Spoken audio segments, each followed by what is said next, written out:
Bom dia, alunos.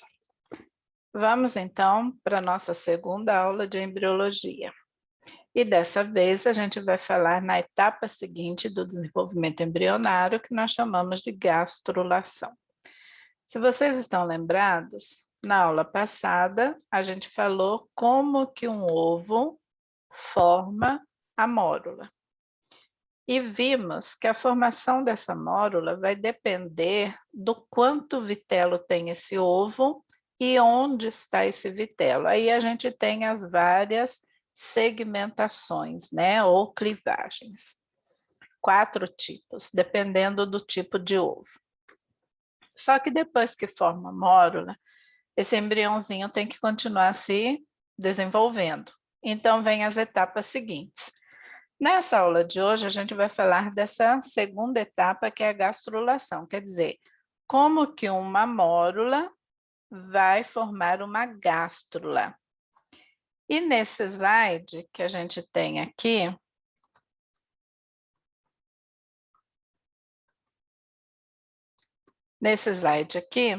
a gente tem, olha, isso aqui é um ovo, tá certo? Que sofreu segmentação ou clivagem até formar esse segundo desenho aqui, que é a mórula. Se a gente observar essa mórula, a gente vai ver que as células têm o mesmo volume, mais ou menos, né? Mas é bem uniforme. Então, isso me permite dizer que essa mórula originou-se a partir de um ovo oligolécito. Aí a gente tem que aprender a olhar a mórula para saber de que ovo ela veio. Essa mórula agora, que é uma esfera maciça, né, de células, ela vai ter que continuar se desenvolvendo. E aí ela vai passar por essas etapas aqui, esse terceiro desenho, esse quarto, até chegar neste desenho aqui, olha, que é o feto humano, tá bom? Agora vem uma pergunta. Qual é o nosso modelo de desenvolvimento embrionário? Gente, para a gente estudar o desenvolvimento embrionário, a gente sempre tem que ter um modelo. E normalmente os modelos ou são do anfíoxo ou são de anfíbio. O anfíoxo é o mais próximo de nós, né? Porque ele é muito parecido com o desenvolvimento dos mamíferos. Porque ele é um animalzinho que tem um ovo oligolécito. Ele não tem um ovo heterolécito que nem o dos anfíbios, então ele é mais parecido com o nosso. Este anfíoxo é um animal de 5 centímetros de comprimento aqui. E por que que ele é um protocordado? Porque no desenvolvimento embrionário ele tem uma estrutura chamada notocorda, que é uma estrutura embrionária. Nos cordados verdadeiros, essa notocorda vai ser substituída pela coluna vertebral, mas nos protocordados não. Então, embora esse animalzinho aqui seja um cordado, ele não é um vertebrado. Por isso que a gente diz que nem todo cordado é um vertebrado, tá certo? Vocês não podem generalizar isso. Então, ele vai ser o nosso modelinho aqui de desenvolvimento embrionário. Olha só, aqui a gente tem uma mórula formada, maciço de células de um ovo oligolécito. O ovo sofreu segmentações ou clivagens, que nada mais são do que divisões mitóticas sucessivas, até formar este maciço celular aqui. Mórula formada, e agora? Qual é a etapa seguinte? A etapa seguinte é a formação de uma estrutura chamada blástula. Então, eu tenho ovo, mórula, blástula. Imagina que esse primeiro desenho aqui é o nosso desenho de uma mórula. Esse maciço celular vai começar a migração das células para a periferia dessa mórula, de modo que no meio dela vai começando a fazer um espaço, como se fosse um oco. Aqui a gente tem uma bola de boliche, né, nesse desenho 1, a blástula, a gente poderia comparar a uma bola de boliche. E aqui na mórula, aliás, uma bola de boliche, e a blástula a gente vai comparar a uma bola de basquete. Então, toda a massa celular compactada dentro dessa estrutura migrou para a periferia, como está aqui, olha, formando a chamada blastoderme e formando esse espaço aqui que nós chamamos de blastocele. Só que essa blastocele, embora cell quer dizer do inglês, né, um espaço vazio, oco, aqui dentro não está tão vazio e oco assim, ele tem líquidos aqui dentro da blastocele, tá ok? Então, essa estrutura se chama blástula, muito prazer, e ela é composta de uma blastoderme e de uma blastocele. Pessoal, imagina que isso aqui é um corte de uma laranja, tá bom? Isso aqui é a laranja inteira. Eu fiz um corte com uma faca aqui, ó, nesse sentido. Virei a laranja, estou mostrando a laranja para vocês, ok? Então, aqui seria a casca da laranja, olha. E aqui seriam os gominhos da laranja, tá bom? Então, isso é a blástula, a estrutura inteira é a blástula. Agora, a blástula se formou. Então, agora ela tem que passar para o estágio seguinte, que é a gástrula. Então, começa a fase da gastrulação, tá? Aqui está aquele desenho que eu falei para vocês da blástula. Olha, imagina que isso aqui era inteiro, eu parti, estou mostrando essa estrutura para vocês partida, tá? Aqui eu tenho as células da periferia, que vão formar a chamada ectoderme, e aqui dentro eu tenho a blastocele ou blastocela, tanto faz, tá? Imagine agora que estas células aqui começam a migrar para dentro dessa cavidade. Ela é como se eu tivesse botado a mão aqui e estou empurrando essas células aqui para dentro. Conforme eu empurro essas células aqui, estas células de fora aqui, olha, vão se multiplicando e vão descendo, vão formando um movimento de deslocamento. Eu estou empurrando aqui e aqui está vindo nesse sentido aqui, olha, fechando esse poro aqui. Então, estas células foram empurradas para dentro e estas células de fora foram fechando aqui, formando uma cavidade interna que nós chamamos de arquêntero, comunica-se com o exterior dessa estrutura por um poro, que nós chamamos de blastóporo, ok? Essa camada externa de células que vocês estão vendo aqui, ela se chama ectoderme, e essa camada interna de células aqui, ela vai se chamar mesentoderme.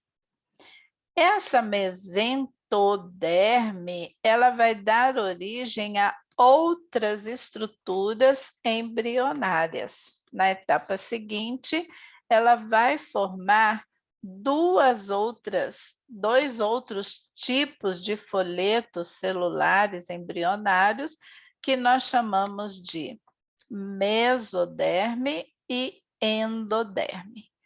E aqui a gente tem um arquêntero. Aqui vocês estão vendo, pessoal, o aspecto externo de uma gástrula, que tem um blastóporo, está aqui.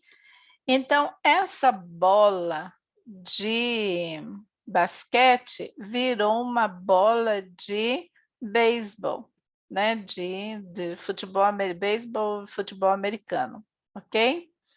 Nessa É beisebol que fala, o futebol americano? Não sei, é uma bola de futebol americano, tá bom?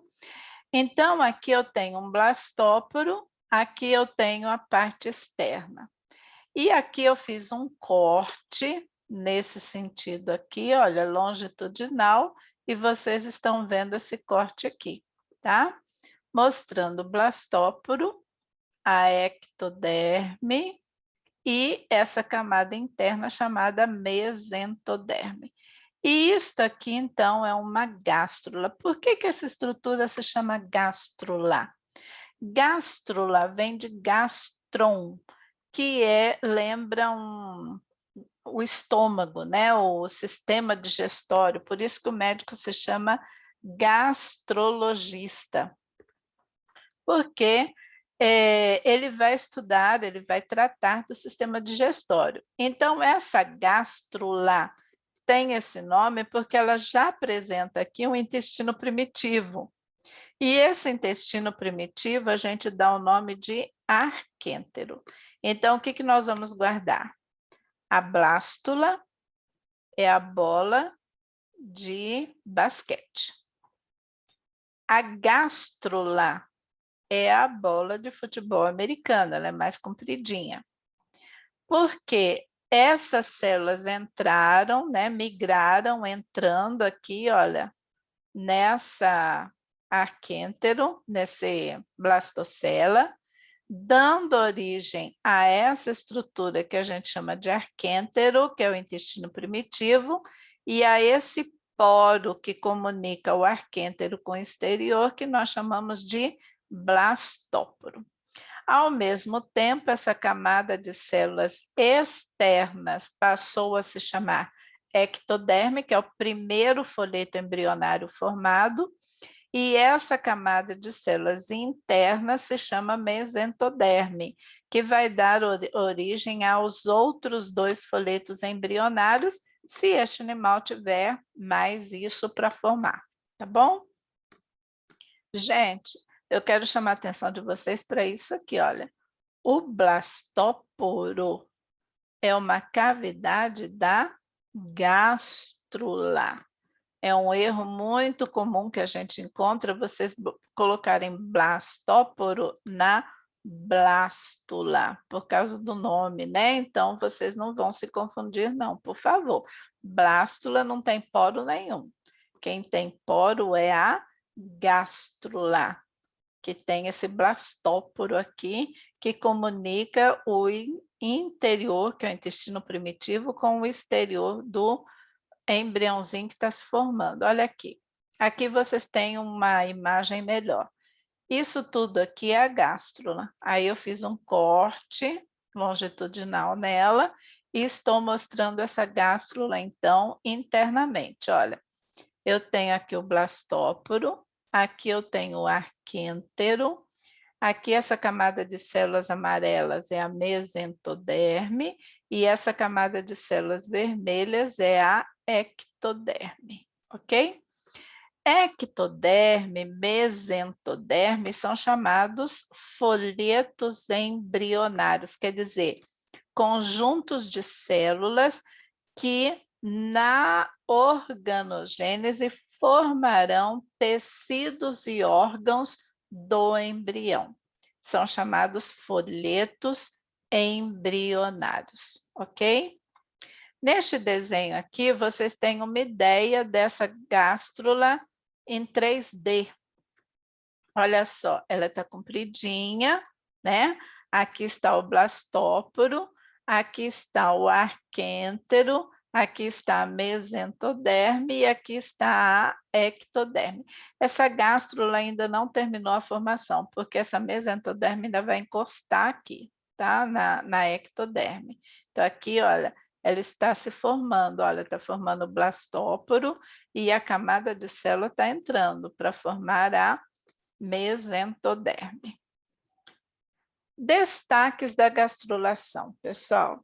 O que que nós vamos destacar? A gente botou aqui em amarelo para vocês não se esquecerem.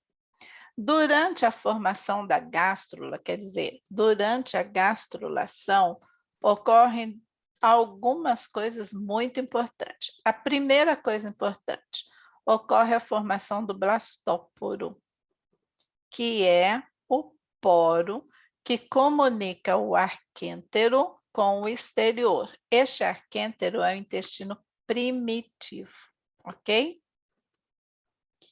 No início da formação da gástrula, a gente tem 2 folhetos embrionários, o ectoderme, que é o folheto mais externo, e a mesentoderme, que é o folheto mais interno, aquele que se originou da invaginação das células da blástula para formar o arquêntero. Essa mesentoderme, no final da gástrula, ela vai formar os 2 outros folhetos embrionários, a endoderme e a mesoderme, ok? Então, quem são os folhetos embrionários formados na gastrulação? São a ectoderme, a endoderme e a mesoderme, ok? Por isso que os livros dizem que a gástrula apresenta 3 folhetos embrionários. No início, só 2. No final é que esse segundo aqui, a mesentoderme, vai formar a endoderme e a mesoderme, tá? Agora, uma coisa interessante, gente. Se esta gástrula tem arquêntero, que é o intestino primitivo, que vai formar o sistema digestório, o sistema digestório dos animais sempre tem que ter uma abertura, ou 2, né? Boca e ânus, ok?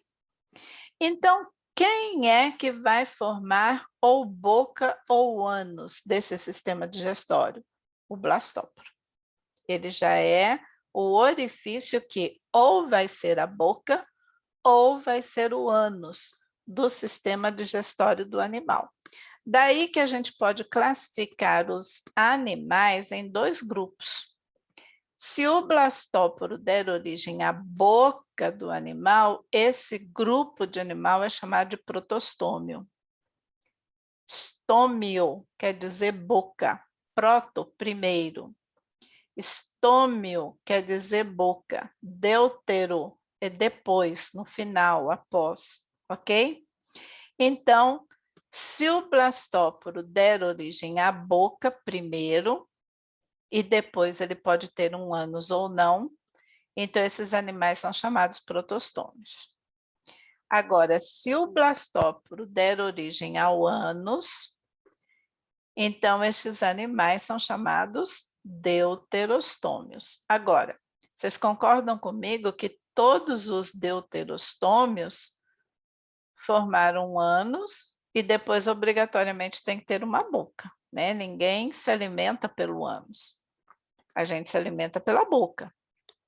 Então, o que eu quero chamar a atenção de vocês aqui é o seguinte: lembra que vocês estudaram que os animais podem ter sistema digestório completo e incompleto? O animal que tem sistema digestório incompleto, ele tem boca, mas não tem ânus. Já o animal que tem sistema digestório completo, ele tem boca e ânus. Então, olha, vamos raciocinar, gente. Entre os protostômios, que o blastóporo dá origem à boca, vocês concordam que eles podem ter ânus ou não? Então, é no meio dos protostômios que a gente vai ter os animais de sistema digestório incompleto, ok? Agora, no meio dos deuterostômios, eu vou ter sistema digestório incompleto? Jamais. Todos os deuterostômios têm sistema digestório completo. Porque se o blastóporo dá origem ao ânus, obrigatoriamente esse animal depois vai ter que ter uma boca, ok? E nesse desenho aqui, a gente tem o que eu estou falando para vocês. Olha, isso aqui é o blastóporo da gástrula, isso aqui é uma gástrula, tá? Isso aqui é o blastóporo. Esse blastóporo pode dar origem ao ânus ou ele pode dar origem à boca. E aí, se ele der origem ao ânus, eu tenho os deuterostômios, se ele der origem à boca, eu tenho os protostômios. E aqui eu tenho uma lista de quem são os protostômios e deuterostômios. Olha, quem são os únicos deuterostômios no reino animal? Os cordados e os equinodermas. São os únicos que eu posso afirmar de pé junto que tem sistema digestório completo. Agora, entre os protostômios, eu tenho os quinidários e plateumintos, que o sistema digestório é incompleto, e eu tenho os nematelmintos, anelídeos, moluscos, artrópodos, que têm sistema digestório completo. Então, no meio dos protostômios, aquele que o blastóporo dá origem à boca, eu posso ter sistema digestório completo ou não. Mas no meio dos deuterostômios, isso jamais vai acontecer. Todos eles têm sistema digestório completo, tá certo? Muito bem. Aprendemos na aula de hoje que, quanto ao destino do blastóporo, eu posso classificar os animais em 2 grupos, protostômios e deuterostômios. E quanto ao número de folhetos embrionários, eu posso também usar esses folhetos para classificar os animais. Tem animais que só têm 2 folhetos embrionários, ectoderma e endoderma, aí eles são chamados diblásticos, e tem animais que têm 3 folhetos embrionários, aí eles são chamados triblásticos. Mas isso a gente vai ver com detalhe na nossa próxima aula, tá bom? Então, vocês vão aprender essa classificação dos animais, que é uma classificação a partir de características embrionárias. E isso vai ser muito importante para vocês, para entender por que os animais são classificados desse jeito lá no 2º ano. A gente já vai dar a base para vocês entenderem direitinho a classificação dos animais lá no 2º ano. Uma boa manhã para vocês, bons estudos. Aula dada, aula estudada, porque ela vai ser cobrada. Gente, não deixem para estudar esses nomes horrorosos na última hora. Vocês vão se enrolar, eu estou falando isso por experiência. Por favor, tentem entender o que é blastóporo, o que é arquêntero, o que é blastocélio, o que é blastoderma, o que é ectoderma, o que é mesentoderma, endoderma, mesoderma, por protostômio, deuterostômio. Olha quanta coisa a gente já aprendeu hoje, não é? Então, tchau, gente, até a nossa próxima aula. Tchau, tchau.